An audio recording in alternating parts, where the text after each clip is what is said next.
What is up, everyone? This is me Mukesh. Okay, Mukesh everyone. We are back with another one, guys. झोपड़पट्टी after effects bro. झोपड़पट्टी after effects. आप जानते हो जब after effects वाले videos निकलते हैं वहां पे हम बात करते हैं जो ट्रैक निकला है टू डिस्कस अबाउट दैट.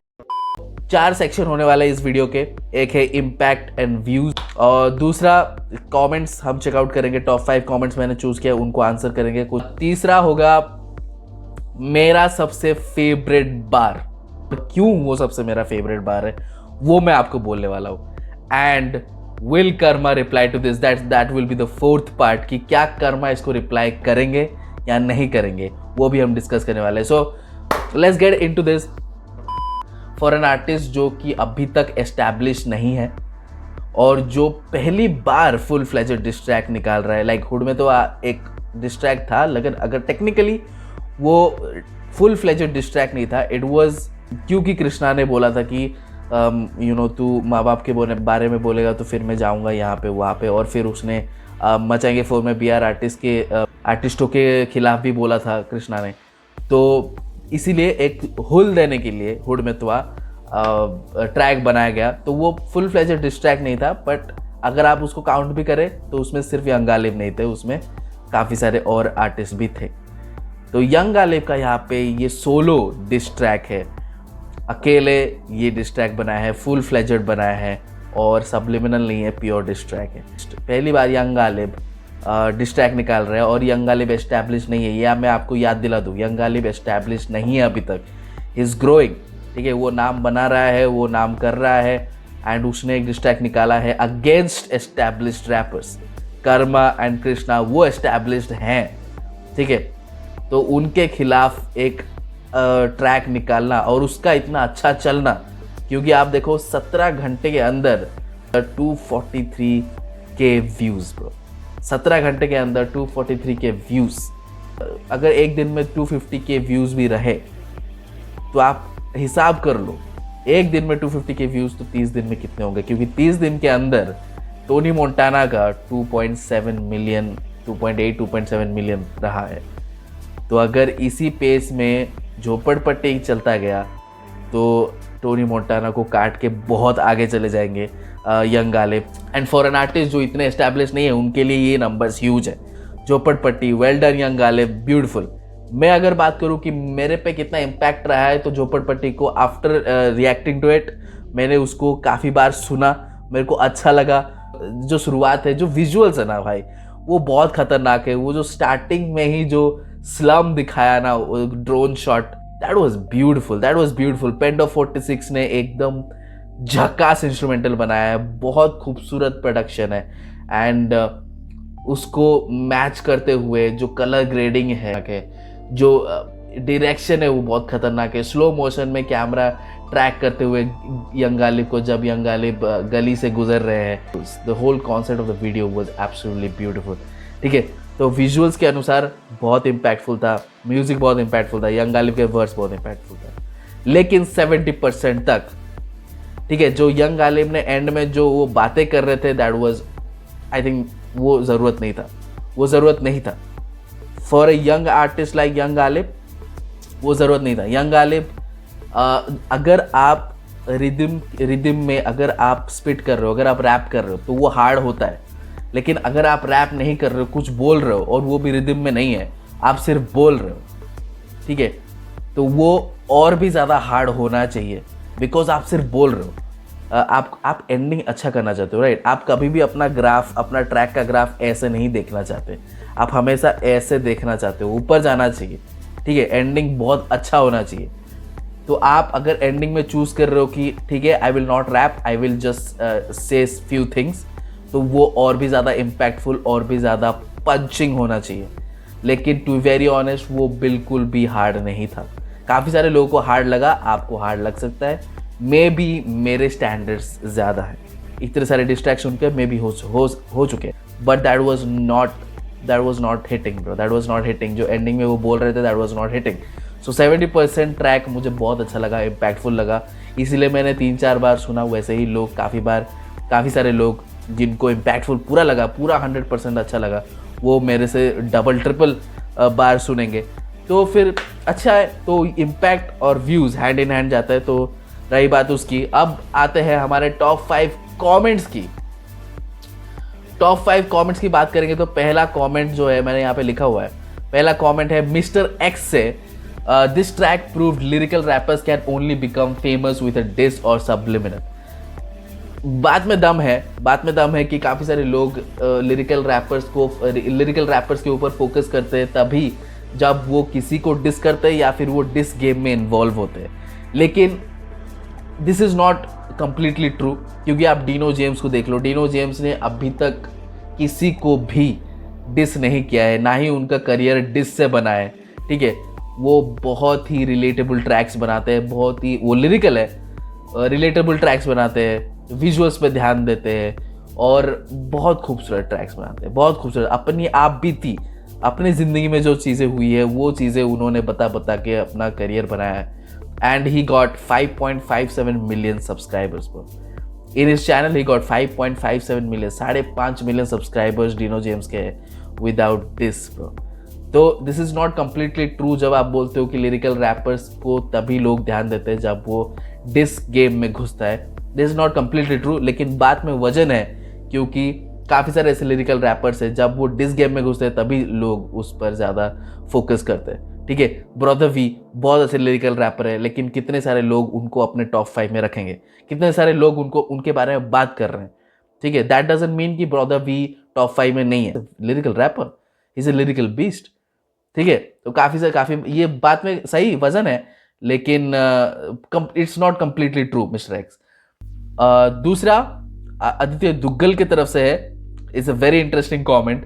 इतना रीसेंट कोई कैसे लिख सकता है? मैं यहाँ पे सोचा कि इतना रीसेंट कोई कैसे लिख सकता है, मतलब झोपड़पट्टी तो कब से उसका बज़ चल रहा है। लेकिन फिर उन्होंने कुछ पॉइंट आउट किया, pet doberman with cat voice. Pet doberman जब मैंने बार सुना तब मेरे दिमाग में चल रहा था कि okay this is pet Doberman. Raftaar ने कर्मा को बोला था 36 में, जो कि हार्ड ड्राइव वॉल्यूम 1 है, जो कि अभी ड्रॉप हुआ है। आई थिंक कितने 2 हफ्ते पहले, 3 हफ्ते पहले ड्रॉप हुआ है। चौकीदार रिसेंटली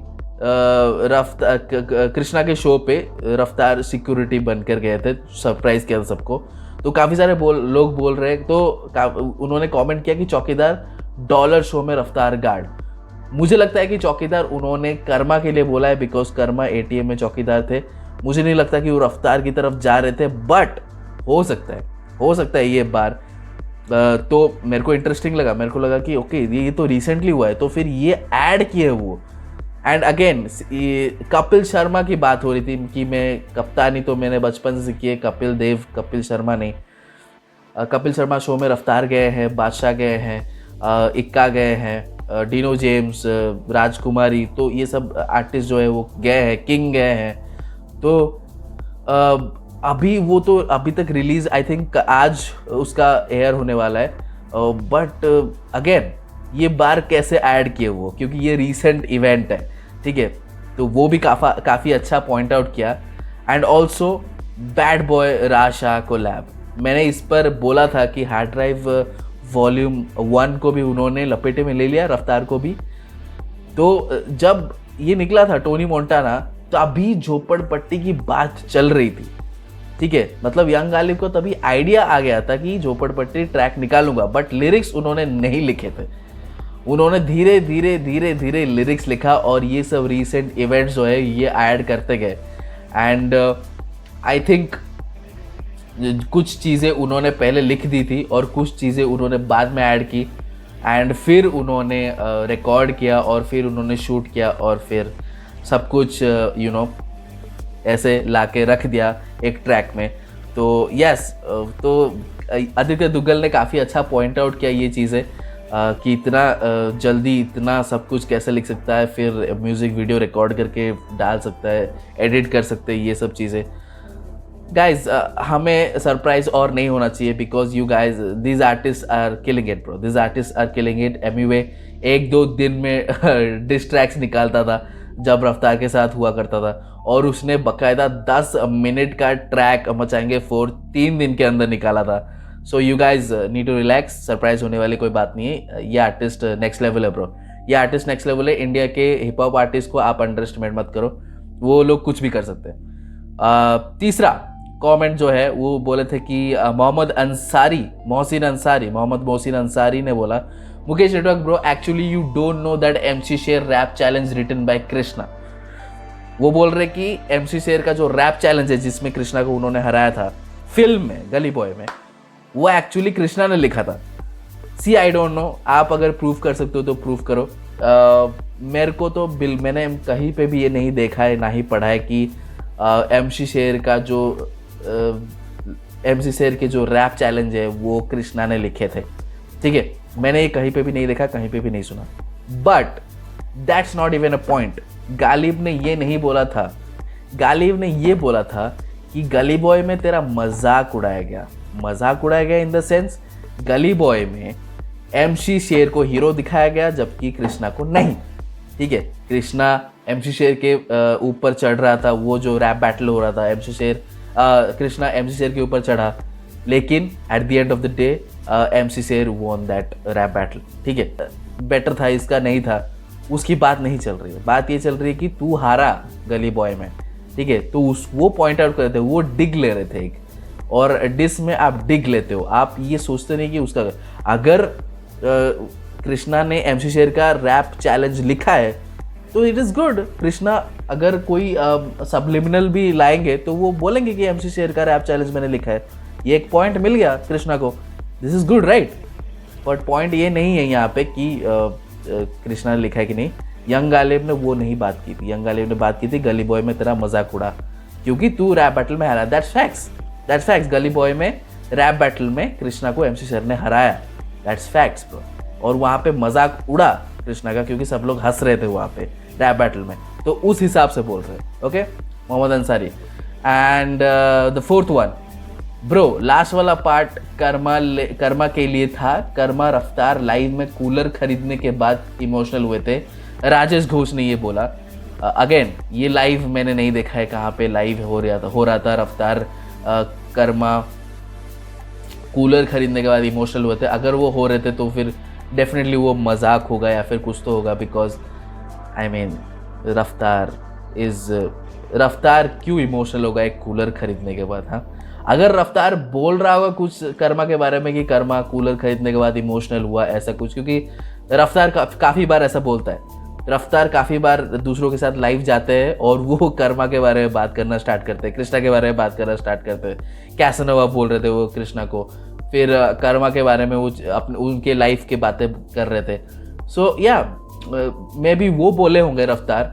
कर्मा लाइव आकर कूलर खरीदने के बाद इमोशनल हुए, मुझे नहीं लगता कि कर्मा ने लाइव किया था कभी ऐसा, बट रफ्तार ने ये बोला होगा कि आफ्टर बूमिंग अप, जब उनका रैप अच्छा हुआ, अगर जब उनका रैप अच्छा हुआ, लोग सुनने लगे, उनको पैसा आने लगा, तब उन्होंने कूलर खरीदा जो उनके पास नहीं था, उसके बाद कर्मा इमोशनल हुए, ये रफ्तार ने बोला होगा, इसीलिए वो लाइन लेकर आ गए। बट अगेन वो मेरे लिए हार्ड नहीं था वो मेरे लिए हार्ड। ठीक है, आपके लिए हार्ड हो सकता है पर वो मेरे लिए हार्ड नहीं था। Okay, and the last comment, अरे भाई खुद हुड में बुला रहा है, फिर गरीब कार्ड खेल रहा है। पहले बोलता है दम है तो नाम लेके दिखाओ, फिर बोलता है दम है तो बिना बंटा के नाम पे काम दिखाओ। नॉट गोना लाई, एक दो ही बार्स थे, बाकी तो एवरेज लाइन्स ही थे भाई, राइम्स भी बहुत बेसिक थे, मिड। और ये कमेंट दिया है Encore A BC bro, you guys you need to relax with the name bro, Encore A BC bro, सीधे मौत। तो इन्होंने प्योरली यहाँ पे लिखा है कि एक दो बार्स के अलावा उनको कुछ अच्छा नहीं लगा। आई डिसएग्री, मुझे 70% गाना अच्छा लगा, जब वो बोलना स्टार्ट किए मुझे वो अच्छा नहीं लगा। The lyrics was good, the flow was good, his delivery was good, the rhythm was good, the instrumental was good, the visuals were fantastic, सबसे फैंटास्टिक विजुअल्स थे। और पहला डिस्ट्रैक्ट था, ये भी दिमाग में रखो, पहला डिस्ट्रैक्ट था, full fledged distract young Ghalib की तरफ से, और वो भी अगेंस्ट कर्मा कृष्णा, एस्टैब्लिश्ड आर्टिस्टों के अगेंस्ट। ये पहला डिस्ट्रैक्ट था यंग गालिब के। सो दैट इज़ गुड कि उन्होंने राइम स्कीम्स इतने कॉम्प्लिकेटेड नहीं बनाए, इसीलिए मैं ज़्यादा कनेक्ट हुआ यंग गालिब के साथ। इतना कनेक्ट मैं टोनी मोंटाना के साथ नहीं हुआ था। I am gonna be very honest bro, I am gonna be very honest. जब मैंने टोनी मोंटाना का रिएक्शन किया था मैंने तब भी बोला था I connected to Karma more than I connected to Krishna, क्योंकि Krishna made it so complicated bro, his words, his flow was so complicated, like you need to chill bro Krishna, ठीक है। तो तभी इनके साथ ज़्यादा रिलेट कर पाते हैं, इनके साथ तभी ज़्यादा रिलेट कर पाते हैं लोग, क्योंकि वो इतना कॉम्प्लिकेटेड नहीं करते चीज़ें, वो चाहते हैं कि लोग सुने, इम्पैक्टफुल लगे, और उनका मोटिव ही ये होता है कि इम्पैक्टफुल लगना चाहिए। तो आपके लिए अगर एक दो ही बार मतलब एक दो ही अच्छे बार्स थे और बाकी एवरेज थे, तो फिर ये आपका चॉइस है। मेरे लिए 70% इट वाज एब्सोल्युटली अमेजिंग। जब वो बोलना स्टार्ट किए मेरे लिए वो डन था। Okay, so this is the top 5 comments मेरे लिए। एंड या पहले बोलते थे दम है तो नाम लेके दिखाओ, फिर look okay, first of all कि वो बोल रहे हैं यंग गालिब का बोलने का ये मतलब है कि अगर आप अगर बोल रहे हो हमारे बारे में तो नाम लेके बोलो, ठीक है। ये स्नीक डिस मत करो। अगर डिस करना है तो पूरा फुल फ्लेजेड डिस करो, अगर नहीं करना है तो बिल्कुल ही मत करो, सप्लीमिनल्स भी मत लो, ठीक है। आप सप्लीमिनल्स लेते हो, स्नीक डिस करते हो बंटाई के नाम पे, यू नो, इस स्नीक डिस की वजह से काफ़ी सारे लोग जाके देखते हैं कि यार सच में स्नीक डिस था या फिर कुछ हुआ, तो ये व्यूज़ बढ़ाते हैं, ठीक है। एंड फिर कुछ प्रूफ नहीं होता या फिर कुछ प्रूफ होता है और फिर normal, you know, full fledged distract नहीं होता, लेकिन ये स्नीक डिस से व्यूज़ ले लेते हैं ये लोग। तो वो पॉइंट आउट कर रही है यंग गालिब कि अगर आपको फुल फ्लेजेड डिस करना है तो नाम लो, नेम ड्रॉप करो, हम आंसर करेंगे। अगर आपको नाम नहीं लेना है बंटा, अगर आपको स्नीक डिस नहीं करना है, आपका कोई मोटिव नहीं है डिस करने का, तो स्नीक डिस भी मत करो। आपका अगर कोई मोटिव नहीं है डिस करने का तो स्नीक डिस भी मत करो, ठीक है। रहने दो, नॉर्मल गाने बनाओ, टोटली इसकी बातें मत करो जैसे कि हमारे साथ कनेक्ट हो जाए ताकि लोग जाके आपके वीडियोस देखें, ठीक है। बट अगेन वो अपने अपने लिखावट पर डिपेंड करता है कि वो क्या लिखना चाहते हैं। We are nobody to tell them कि वो क्या लिखे। And coming to the third section, favourite bar of the video, watch it. Welcome to the Galib Show, get a popcorn bowl, यहाँ पे popcorn bowl. I guess that you get that bar with the backbenchers, we don't need front row. तो ये जो portion था young Ghalib के झोपड़पट्टी track से, ये मेरा फेवरेट था। Welcome to the Ghalib show, get a popcorn bowl, यहाँ पे popcorn bowl. The rhyme scheme was crazy और उसका वॉइस टेक्सचर भी एकदम चॉपी था, बहुत मजा आया। एंड बार थे भाई, welcome to the Ghalib show, that was straight diss to Krishna, क्योंकि कृष्णा ने बोला था welcome to the Krishna show या फिर डॉलर शो। एंड फिर I guess you got the bar we the back benches, we don't need front row. Front row again Krishna promote करता है front row को, और ऑल्सो फ्रंट रो पे उसका rap classes चलते हैं। And also I guess Krishna का ट्रैक है, आई गेस उसमें भी उसने स्नीक डिस लिया था। And back benchers front row में जो बैठते हैं वो काफ़ी नामी होते हैं, और यहाँ पे भी वही चल रहा है ना, अमीर और गरीब, झोपड़पट्टी और ब्रो। तो ये यहाँ पे लेयर्स है भाई, इस बार में लेयर्स है। एंड आई लाइक इट जिस तरीके से उन्होंने यू नो स्पिट किया इसको। तो the flow and the meaning of this bar, I love it bro, I absolutely love the whole bar, बहुत पसंद आया। This is my favourite bar of that track. And the last but not the least, the question, will Karma reply? I think he should, क्योंकि उसने start किया ये सब Tony Montana में। I don't think कि कर्मा को किसी ने इन्वाइट भी किया था। Karma came in and he came after Emiway, he came after Bantai Records, क्योंकि उसने बोला कि एमिरेट्स में डाउन है, दुबई में चाहते हैं ये बसना, क्योंकि दुबई में चाहते हैं बसना बट एमिरेट्स में डाउन है, ठीक है। He went after Emiway and again उन्होंने बोला कि उन्होंने फिर बोला कि झोपड़पट्टी को हुड मत बुलाओ, यू नो, देश में मैं कब्जा तो हुड में मैं क्यों जाऊँ। पहली बात तो हुड में, जब हुड में तो आज निकाला था तब वो कर्मा के लिए निकाला था, आई डोंट थिंक सो। और जब उन्होंने बोला था कि कर्मा भी करता भाव, कर्म अच्छे है तो कर्मा भी करता भाव, जब यंग गालिब ने बोला था, क्यों तो एक ट्रैक का जवाब दे रहे थे जिसमें कर्मा ने बंटाई रिकॉर्ड्स का नाम लिया था। उसके बाद वो थोड़ा सा बोले थे कि कर्म अच्छे तो कर्मा भी करता भाव। हाँ, तो जब कर्मा ने स्टार्ट किया ही है तो आई think he should reply, but will Karma reply? I don't think so.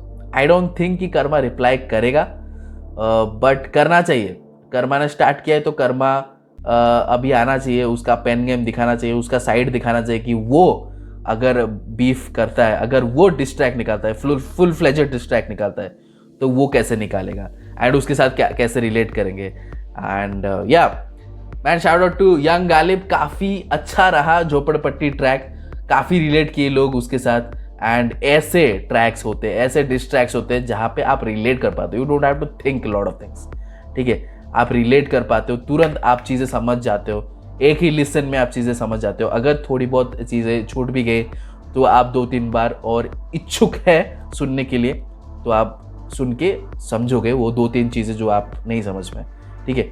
तो ऐसे ट्रैक्स होने चाहिए और पहली बार यंग गालिब ने ये ट्रैक निकाला, शाउट आउट टू हिम, बहुत ही इम्पैक्टफुल था। So that's it guys, let me know comment section below कि आपका फेवरेट बार फ्रॉम झोपड़पट्टी ट्रैक कौन सा था। And you guys know what to do. Subscribe to our channel. I'll be posting regular content. See you in the next video. Until then.